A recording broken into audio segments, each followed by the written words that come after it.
The seats in the Galactic Council chamber curved upward, like the inside of a shell.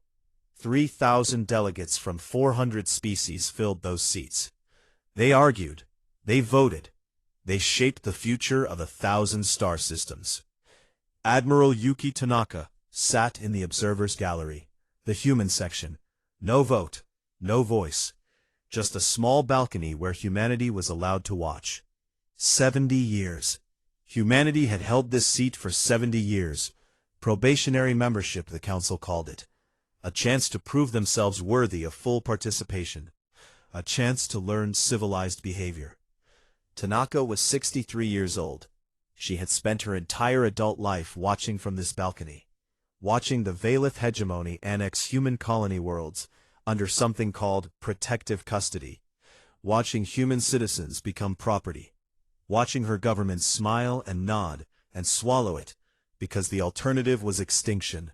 She had learned to keep her face empty, a skill that took decades. Below her, the Veilith High Speaker rose to address the assembly. His species stood 8 feet tall, with skin like polished obsidian, and 4 arms that moved in patterns humans found hypnotic. Beautiful creatures. Ancient. They had ruled this region of space for 12,000 years. The matter before us is simple, the High Speaker said. His voice carried perfectly in the acoustic design of the chamber. The human species has demonstrated once again that it cannot be trusted with self-governance. Tanaka's hands stayed relaxed on the railing. Her heart rate stayed even. Decades of practice. 3 cycles ago, a human cargo vessel refused inspection by Veilith customs officers.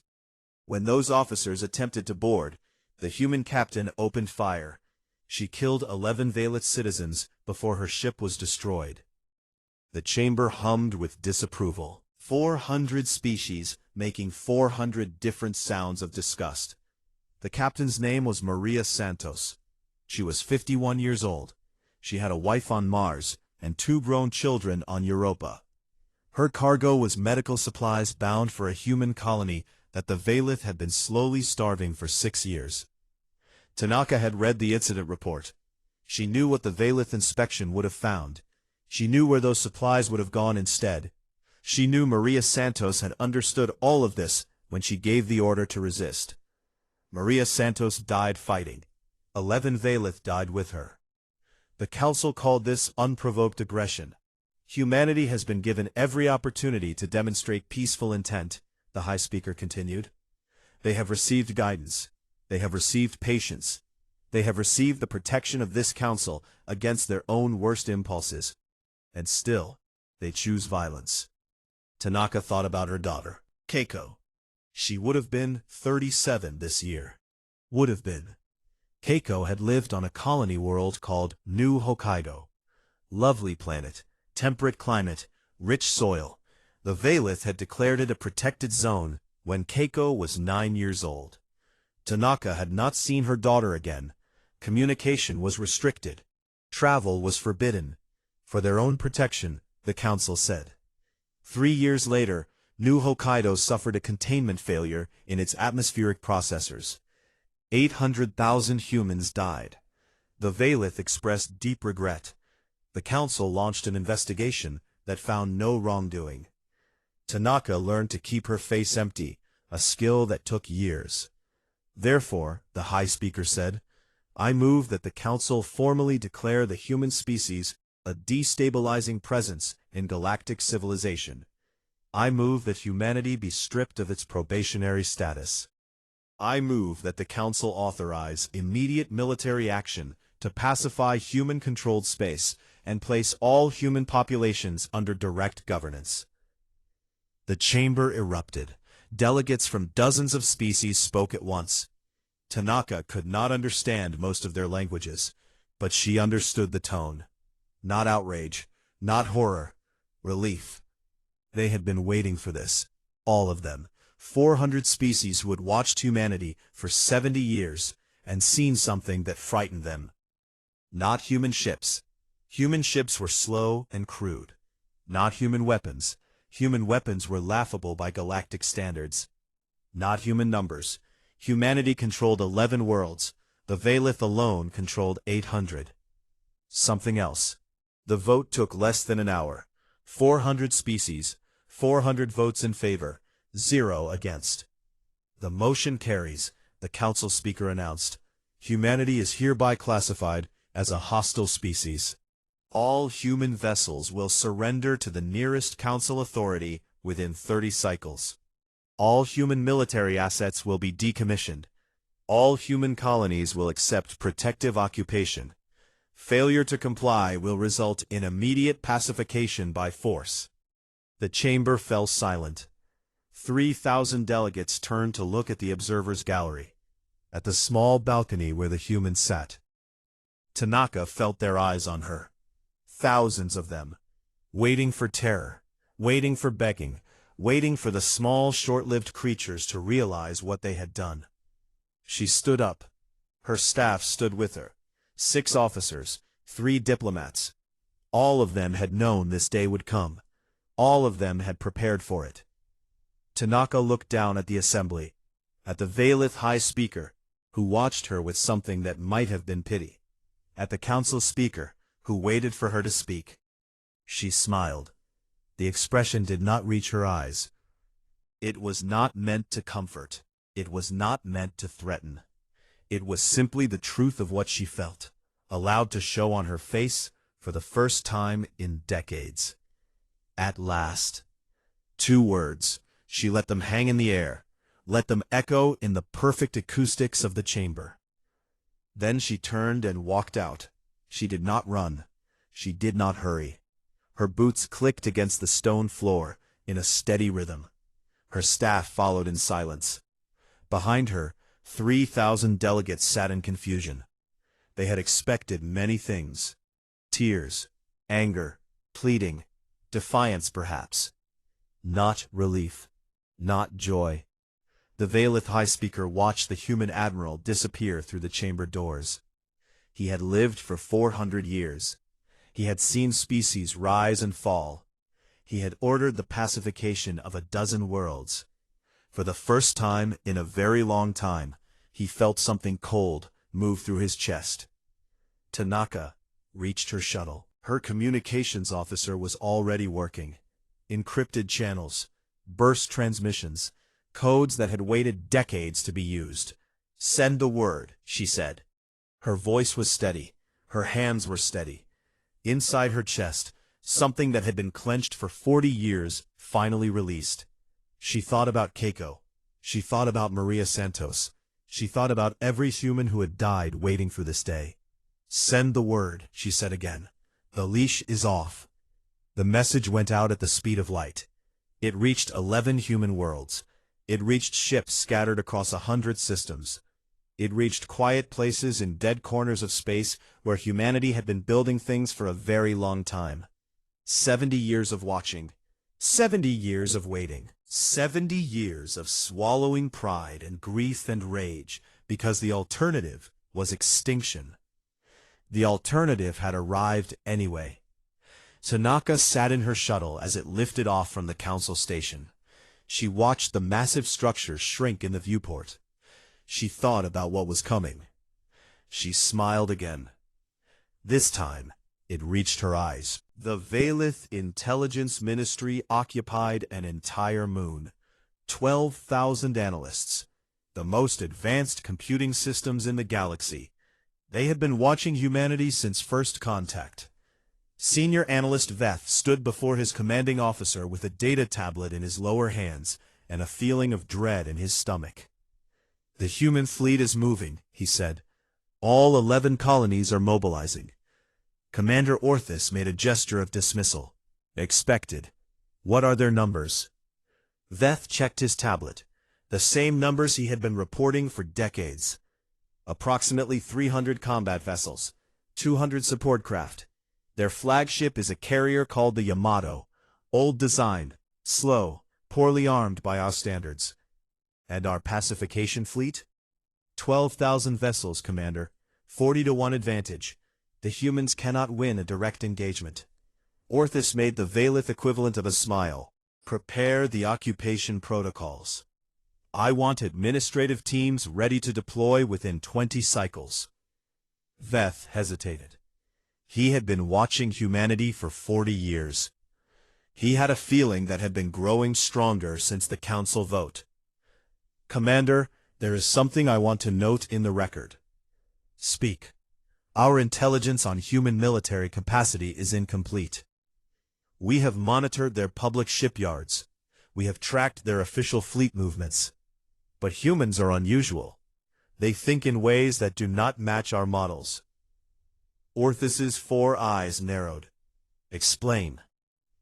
When we first made contact with humanity, they had just survived a nuclear war among themselves. They nearly destroyed their own species. Most civilizations that do this never recover. The ones that do recover become peaceful. They reject war. They focus on healing. Your point? Humanity did not become peaceful. They became quiet. They accepted our terms. They let us take their colonies. But they never stopped being what they were. They just learned to hide it. Orthus considered this. You believe they have hidden military assets? We have been watching a performance, Commander, for 70 years, and I do not know what the real humans have been doing while we watch the actors. Orthus was silent for a long moment. Then he made another gesture of dismissal. Your concerns are noted, but the mathematics are simple. They have 300 ships. We have 12,000. Whatever they have been hiding, it cannot change that equation. Veilith nodded. He did not argue further. He had done his duty. He also began quietly updating his personal evacuation plans. In a dead system with no name, in orbit around a burned-out star, Admiral Tanaka stood on the bridge of a ship that did not officially exist. That was what they had named this class of vessel. A joke of sorts. The ship was built entirely around a single idea. Humans would never win a fair fight. The doctrine was not designed to fight fair. It was ugly, all angles and flat surfaces and exposed systems. It carried no luxuries, no comfort. Crew quarters were small enough to feel like coffins. The air recyclers made everything smell like copper. The engines ran so hot that the rear compartments were always 10 degrees warmer than the rest. But it could do something no Veilith ship could do. Jump drive status, Tanaka said. Charged and ready, Admiral. All 47 vessels report green. 47 ships, not 300. The official fleet was a decoy, had always been a decoy. 11 worlds openly building slow, crude ships, while the real work happened here, in places the Council never thought to look. The Doctrine-class ships could make short-range jumps inside a gravity well. Every physicist in the galaxy knew this was suicide. The equations were clear. The energy requirements were impossible. The margin for error was 0. Human engineers had looked at those equations and seen something different. The equations assumed you cared about surviving. They assumed you planned to jump more than once. They assumed your crews wanted to grow old. Human engineers had thrown out those assumptions and started over. What they built was not safe. It was not reliable. It was not something any sane species would create. It worked. All ships, Tanaka said into the fleet-wide channel. Her voice was calm. It always was. You know the mission. You know the stakes. I will not give you a speech. You do not need one. Silence on the channel. 47 ships, 30,000 crew members. Every single one of them had volunteered. Every single one of them had lost someone to the Council's protection. The Veilith fleet is moving toward Kepler's hold. They expect us to meet them there. They expect a battle. They are going to be disappointed. She paused. Let them wait. We are not going to Kepler's hold. We are going to the Veilith homeworld. We are going to hit their orbital stations, their shipyards, their supply depots. We are going to teach them what we have spent 70 years learning. Another pause. They taught us what they value. They showed us their weakness. They thought we were too stupid to understand, too primitive, too short-lived.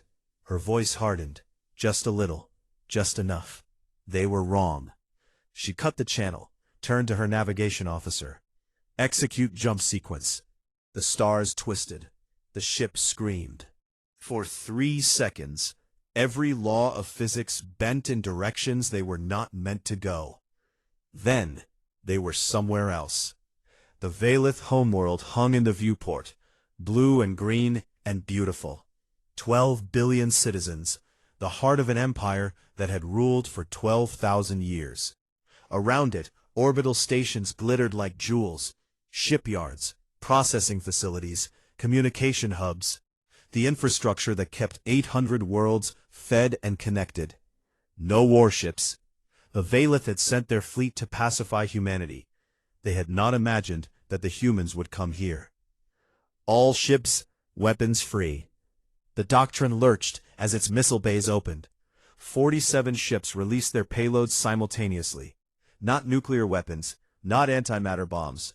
Kinetic penetrators. Simple metal rods accelerated to a significant fraction of light speed. Cheap.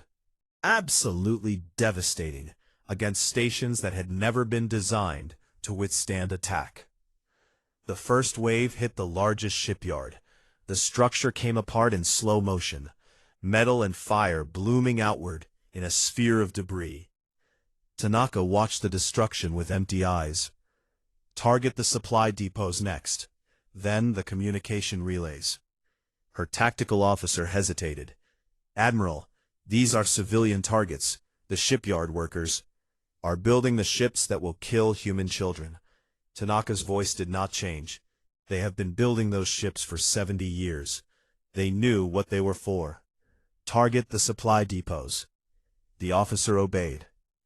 On the planet below, 12 billion Veilith looked up at the sky and saw their stations dying.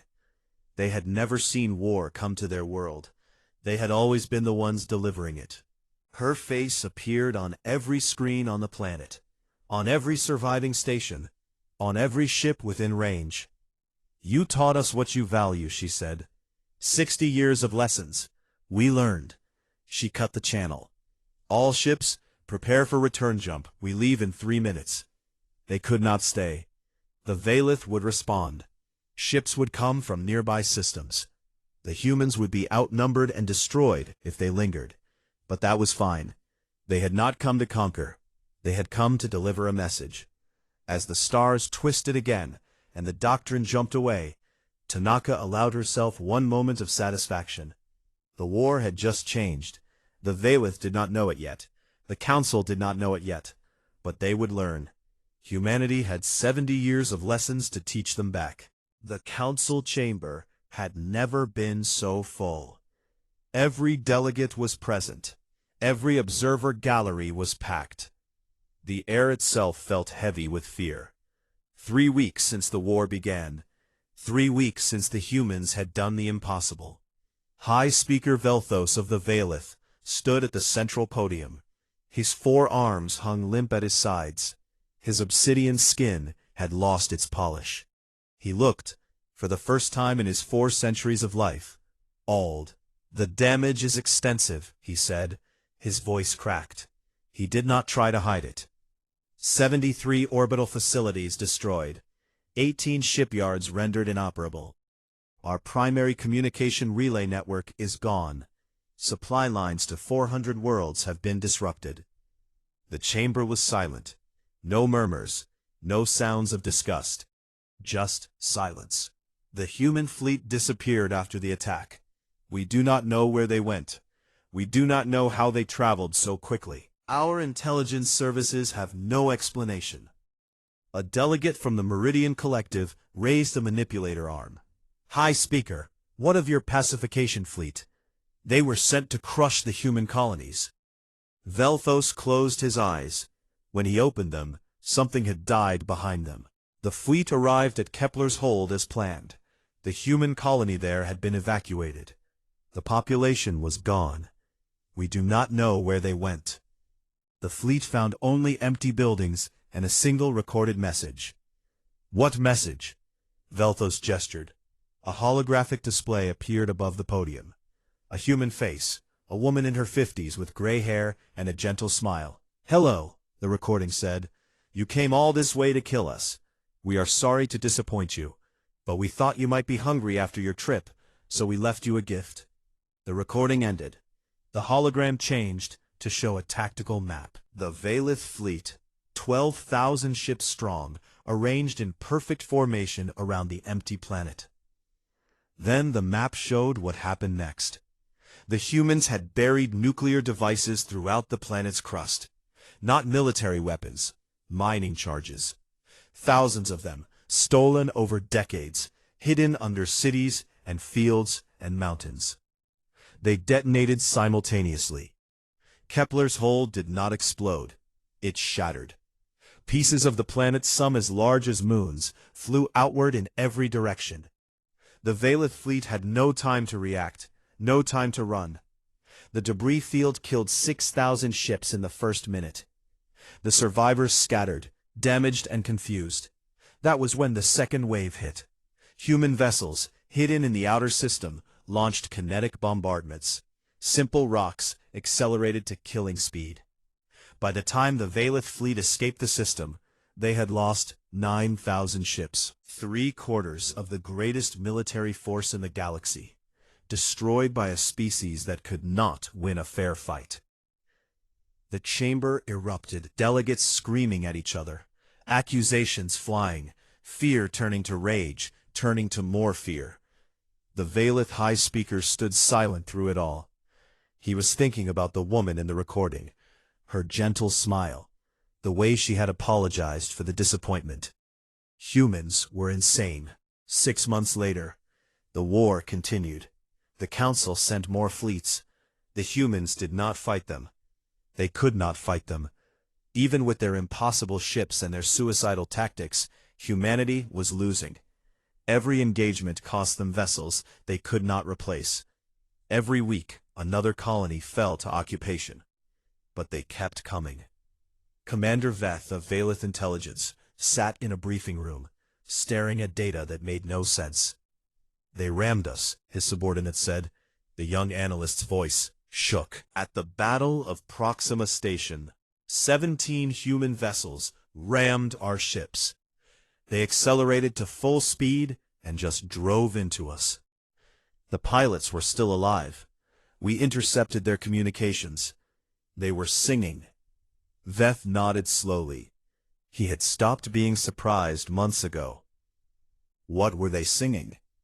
"We are still translating. Some kind of children's song? About a star? It does not make sense." Nothing made sense anymore. The humans were losing. The mathematics were clear. They could not replace their ships fast enough. They could not train new crews fast enough. Every week, they had less than before. But every week, they cost the Council more than before. They sent uncrewed ships loaded with debris into fleet formations. They detonated their own reactors in close combat. They planted bombs in stations they knew they could not hold, and waited for the occupation forces to arrive. A human marine had been captured at the fall of Europa. During interrogation, she had laughed at her captors. "You keep counting ships," she had said. "We count willingness. Different math." Then she had triggered an implant no one knew she had, and killed herself and everyone in the room. Veth pulled up the latest casualty reports. The Council had lost 40,000 ships since the war began. The humans had lost maybe 500. The Council still had overwhelming superiority. They could absorb these losses for decades. But could they absorb them forever? And more importantly, could they absorb what was happening at home? The Meridian Collective had withdrawn from the war a week ago. Their official statements cited resource optimization. The truth was simpler. Their citizens had stopped cooperating. Meridian workers had watched recordings of human pilots waving at camera drones before impact. They had heard the Marine singing to her daughter over communications while bleeding out. They had seen humans die in ways that made no sense. The Meridians had a word for efficiency, They had a word for logic. They had a word for survival. They had no word for spite. They were learning one. Other species were showing similar symptoms. The Keth had always been reliable allies of the Veilith. Now, Keth ships were failing to show up for scheduled engagements. Keth workers were calling in sick. Keth politicians were asking uncomfortable questions about what exactly humanity had done to deserve extinction. The war was not being lost on the battlefield. The mathematics still favored the Council. The war was being lost in the minds of citizens who had never imagined that prey could choose death over submission, who had never seen a species that would destroy itself to take its enemies with it, who had never understood what it meant to be human. Veth closed the casualty reports. He opened a personal file, a letter to his family, explaining where they should go if things got worse. He had started the letter 6 months ago, after the first attack. He had added to it every week since. It was getting long. Somewhere in the dark between stars, Admiral Tanaka sat alone in her quarters. The fleet was down to 31 ships. They had started with 47. The others had been spent. That was the word she used. Not lost. Spent. Like ammunition. Like fuel. Like lives. She looked at the casualty lists. Names she knew. Faces she remembered. People who had trusted her to lead them to victory. She could not give them victory. She had never promised them victory. She had promised them something else. A chance to matter. A chance to make the Council remember. A chance to die on their feet instead of on their knees. The communication panel blinked. A message from the resistance on occupied Earth. They were still fighting. Still dying. Still making the occupation cost more than it was worth. Tanaka read the message. Civilian casualties were rising. The Veilith had started executing prisoners in response to sabotage. She closed her eyes. This was the cost. This was always going to be the cost. She had known it from the beginning. She opened her eyes, read the rest of the message. The underground had captured a Veilith communications hub. They had intercepted internal messages. The Council was arguing. The Meridians had withdrawn. 3 other species were questioning whether the war was worth continuing. Tanaka smiled. The expression hurt her face. She had not smiled in months. Not victory. Not yet. Maybe not ever. But something. She began composing her response to the resistance. Instructions. Encouragement. Reminders that their suffering meant something. The war was not over. The war was not lost. Ambassador Kale of the Veilith stood in a room on occupied Earth, facing a human diplomat across a metal table. Guards lined the walls. Recording devices captured everything. The human's name was Thomas Chen. He was 64 years old. His file said he had been a professor before the war. His file also said his entire extended family had died when the Veilith fleet destroyed the refugee convoy fleeing Kepler's hold. He smiled pleasantly at the ambassador. It was the same smile Kale had seen on every human face since the war began. Polite, calm, empty of everything except patience. "You are losing," Kale said. He tried to keep his voice level, professional. "Every engagement you lose more ships than us. Your colonies are falling. Your population is dying. How can you continue?" Chen tilted his head. "I am sorry, Ambassador. Can you clarify what you mean by losing?" Chen held up a hand. "I am asking what you think losing means to us." Kale stared at him. "It means extinction. It means the end of your species."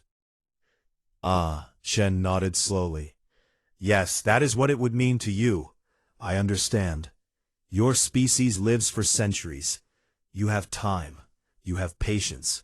You think in terms of survival. And you do not?" Chen laughed. It was a quiet sound. Gentle, almost. "Ambassador, the average human lifespan is 80 years. My grandparents were born, lived their entire lives, and died in less time than you have been serving in your current position. We are mayflies to you, temporary, forgettable. He leaned forward. But that also means we have nothing to lose. Kale felt cold. He had felt cold a lot since the war began. You keep counting ships, Chen continued. You track our fleet sizes. You calculate our industrial capacity. You project our timeline to defeat. And by every measure you use, you are winning. We are winning. Yes, by your mathematics. Chen spread his hands. But we use different mathematics. We count willingness. Willingness? How much are you willing to pay to destroy us? How many ships? How many soldiers? How many years? Chen's smile never wavered. How much are your citizens willing to sacrifice? How long will they support a war against an enemy that will not stop, that cannot stop? Kale said nothing. You have lost 43,000 ships, Chen said. We have lost perhaps 600. Your casualties are approaching 2 million. Ours are in the billions. By your mathematics, you are winning decisively. We are. But you started with 800 worlds. 800 worlds that need supplies, that need trade. That need the infrastructure we have been systematically destroying. Your economy is hurting, Ambassador. Your citizens are asking questions. Your allies are disappearing. Kale's 4 hands clenched beneath the table. The Meridians withdrew, Chen said. The Keth have reduced their contributions by 70%. The Vorath have stopped sending ships entirely. Your coalition is crumbling, not because we are winning battles, because we are making the war cost more than you can afford. You cannot sustain this. No, Chen agreed. We cannot. We will run out of ships, we will run out of soldiers, we will run out of worlds. He paused. But we will not run out of willingness. And I do not think you can say the same. 2 years into the war, the Council had won every major engagement. They had occupied Earth. They had captured most of human leadership. The remaining human fleet was scattered, broken, reduced to hit-and-fade attacks that accomplished nothing strategic. By every measure that mattered, the war was over. But it did not feel over. High Speaker Veilith stood before the council chamber for what felt like the 1000th time. His obsidian skin had turned gray. His movements were slow. He had not slept properly in months. The occupation of Earth is proceeding according to plan, he reported. Human resistance continues, but is being systematically eliminated. We estimate full pacification within 6 months. A delegate from the Vorath Combine raised a limb. And what of Admiral Tanaka? Veilith closed his eyes briefly. She remains at large. 1 carrier, minimal crew. She continues to strike at supply convoys and isolated stations. For 2 years, this female has evaded the greatest military force in the galaxy. How is this possible? He did not have an answer. The truth was simple. Tanaka was not evading them. She was irrelevant. 1 ship could not change the course of the war. 1 ship could not save Earth. 1 ship could not stop the occupation. But 1 ship could make them remember. Every week, Tanaka struck somewhere new. A supply depot, a communications relay, a troop transport. The damage was minimal. The cost was negligible. But the message was clear. We are still here. We have not stopped. We will never stop. We have offered her terms, Veilith continued. Surrender, and the occupied populations will be treated as protected species. Fair terms, generous terms. And her response? Veilith pulled up the message, a single data packet. He had read it 100 times. He still did not fully understand it. The packet contained 2 things. First, a list of 17 Council species homeworld defense grid weaknesses, detailed specifications, access codes, patrol schedules. Information that could only have been gathered through decades of patient observation. Second, a note. We are not the only ones who learned to count willingness. The chamber fell silent. Velthos let the silence stretch. Let them understand. If we destroy Earth's population centers, he said slowly, if we sterilize the planet, as some of you have suggested, we will eliminate the human problem. But we will also confirm what this message implies, which is that humans have been watching us, learning us, for 70 years. Velthos looked at the list of weaknesses. His homeworld's orbital defense grid was on that list. So was his private residence's security protocols. Admiral Tanaka is offering us a choice. We can win this war, we can destroy humanity, but if we do, every surviving human, every refugee, every prisoner, every child will spend the rest of their lives finding ways to hurt us. They will teach their children, their grandchildren. They now know where we are vulnerable. The Vorath delegate made a sound of disgust. You are suggesting we negotiate with vermin? I am suggesting, Velthos said quietly, that we consider what victory actually costs. On a battered carrier in the dark between stars, Admiral Tanaka waited. Her ship was held together with emergency patches and desperate hope. Her crew numbered less than 200. They had been running for 2 years. They were exhausted. They were dying. But they were still fighting. The communication panel blinked, a response from the Council. Tanaka read it twice, 3 times. Then she closed her eyes and let out a breath she had been holding for 70 years. Not surrender, not victory. Terms. The Council wanted to negotiate. She opened her eyes, looked at the message again. The words had not changed.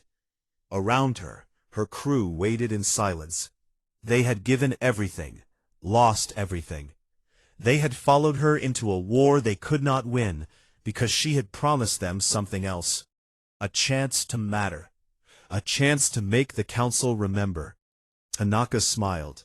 For the first time in 2 years, the expression felt real. Send a response, she said. Tell them we are willing to talk. The war was not over. The dying was not over. The cost would never be fully paid. But the mathematics had changed, and humanity was still standing. The council chamber looked different now. Admiral Yuki Tanaka stood at the central podium, not in the observers' gallery, not in the human section with no vote and no voice. At the center, where only full member species were allowed to stand. 3,000 delegates watched her in silence. The same species that had voted for humanity's extinction 2 years ago. The same faces, the same eyes. But something had changed behind those eyes. Tanaka could see it. Fear. Respect. Something that might have been understanding. She looked older. 70 years of waiting, 2 years of war, written into every line on her face. Her dress uniform hung loose on a frame that had forgotten how to rest. Her hands, folded behind her back, trembled slightly. But her voice was steady. The terms are acceptable, she said. That was all. No speeches, no demands. No declarations of humanity's strength or the Council's weakness. Just acceptance. The Council speaker, a Meridian whose species had been the first to abandon the war, rose to formalize the agreement. Let the record show that the human species is hereby granted full membership in the Galactic Council. All occupied human territories will be returned to human governance within 1 standard year. All prisoners of war will be exchanged within 30 cycles. The protected status of human colonies is hereby revoked. A pause. The matter of war crimes tribunals is tabled for future discussion. Tanaka's expression did not change. She had expected this. Justice was a luxury she could not afford. Not yet. Maybe not ever. The agreement was signed. Digital signatures from 400 species. A document that meant humanity was no longer prey. Delegates began to leave. Some quickly, avoiding eye contact. Others slowly, casting glances at the human admiral who had done what no one thought possible. High Speaker Velthos of the Veilith remained. He approached Tanaka as the chamber emptied. His forearms hung at his sides. His obsidian skin had never regained its polish. He moved like someone carrying a weight he could not set down. Admiral Tanaka. High Speaker. They stood in silence. Two leaders who had spent 2 years trying to destroy each other's civilizations. The weight of the dead hung between them, invisible and immense. "I have a question," Velthos said finally, "one that has troubled me since the beginning." "Ask." "How did you know we would offer terms? By every measure we had won. We held your homeworld. We had captured your government. Your fleet was destroyed. You had nothing left." Tanaka was quiet for a long moment. She looked at the empty seats of the chamber, the places where delegates from 100 species had sat and voted for her people's extinction. "May I tell you a story, High Speaker?" Velthos made a gesture of acceptance. "When I was 19 years old, I received word that my daughter had died. Keiko. She was 9. She lived on a colony world you had placed under protective custody." Velthos was silent.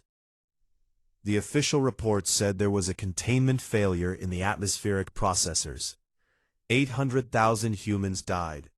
An accident, your council concluded. No wrongdoing. Tanaka's voice did not waver. She had told this story to herself 1,000 times. She had worn the edges smooth. "I did not believe the report. I knew what protective custody meant. I knew what happened on those worlds.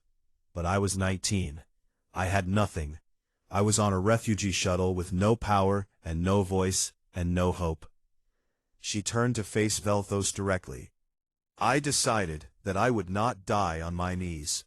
I decided that if the galaxy wanted to destroy humanity, we would make them pay a price they could never forget. I decided that I would spend my entire life preparing for the day someone finally declared war on us." Velthos stared at her. "You have lived 400 years, High Speaker. You have time to forget, time to heal, time to let the dead rest." Tanaka's eyes were dry. They had been dry for decades. "I have 80 years, maybe less.